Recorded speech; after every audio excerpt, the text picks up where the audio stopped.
Sebuah kapal selam serang Angkatan Laut AS yang bertenaga nuklir telah menabrak sebuah objek saat tenggelam di perairan Laut Cina Selatan.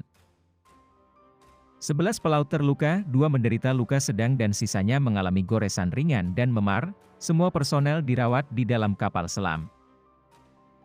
Dalam sebuah pernyataan singkat pada hari Kamis yang memberikan beberapa rincian insiden yang terjadi, Armada Pasifik AS mengatakan USS Connecticut tetap dalam kondisi aman dan stabil, bahwa tidak ada cedera yang mengancam jiwa dan kapal selam masih bekerja dengan baik.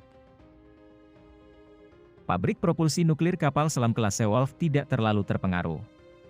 Tingkat kerusakan pada sisa kapal selam sedang dinilai, dan insiden itu akan diselidiki.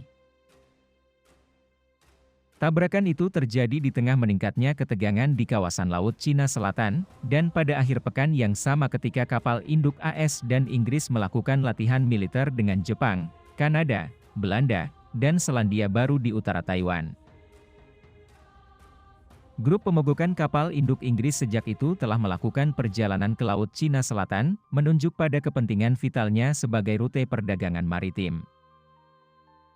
Pernyataan itu tidak merinci lokasi insiden itu, tetapi 2 pejabat Angkatan Laut, yang berbicara dengan syarat anonim untuk membahas rincian yang tidak diumumkan secara terbuka, mengatakan itu terjadi di Laut Cina Selatan ketika kapal selam USS Connecticut sedang melakukan operasi rutin.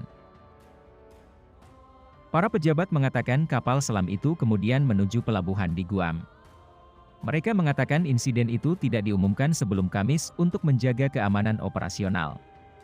Pejabat Angkatan Laut mengatakan kepada Washington Post bahwa tidak diyakini bahwa Cina menyebabkan tabrakan dan kapal itu dipantau oleh kapal AS lainnya di wilayah itu saat bergerak ke Guam. Para pejabat mengatakan belum jelas objek apa yang ditabrak kapal selam itu, tetapi itu bukan kapal selam lain. Seorang pejabat mengatakan itu bisa jadi kapal yang tenggelam, kontainer yang tenggelam atau benda lain yang belum dipetakan.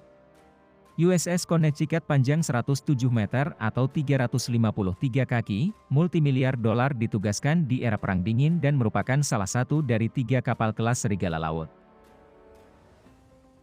Pada tahun 2005, kapal selam USS San Francisco menabrak gunung bawah laut dekat Guam dengan kecepatan penuh, menewaskan 1 pelaut dan melukai 24 lainnya.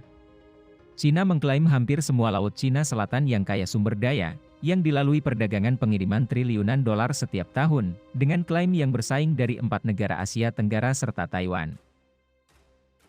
Beijing telah dituduh menyebarkan berbagai perangkat keras militer di sana, termasuk rudal anti kapal dan rudal permukaan ke udara, dan mengabaikan keputusan Pengadilan Internasional 2016 yang menyatakan klaim historisnya atas sebagian besar perairan itu tanpa dasar.